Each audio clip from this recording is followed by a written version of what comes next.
Taiwan is preparing its people for the worst. The 2025 edition of its Civil Defense Handbook, which comes out next week, will advise citizens to disbelieve all claims of defeat or surrender in the event of a military invasion. It's the first time the guidance has explicitly addressed the scenario. Lin Weifan is Deputy Secretary General of Taiwan's National Security Council. We must clearly tell our people in the handbook that Taiwan will not succumb to any authoritarian military aggression, and we will not surrender. This concept must be understood by all people. When every Taiwanese person has this understanding, in fact, they will naturally become more psychologically resilient. The handbook gives a list of scenarios that Taiwan might face, from sabotage of undersea cables to cyber paralysis.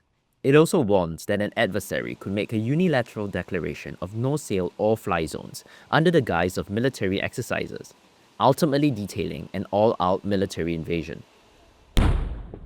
Democratic Taiwan has been facing China's escalating military pressure, which is meant to force it to accept Beijing's sovereignty claims. The global situation, whether in Europe or the Indo-Pacific region, is not a distant concern. It is right at our doorstep. So how can we better respond and prepare? In fact, how we respond and prepare effectively hinges on everything from national to civil defense, and the self-safety, even self-protection awareness of every citizen. Those are all crucial.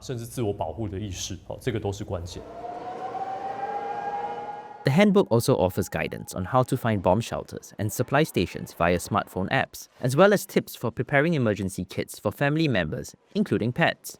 Officials say the handbook was designed for people of all ages to read, featuring numerous cartoon illustrations. It also offers tips on how to discuss crisis and military invasion with children to alleviate their anxiety.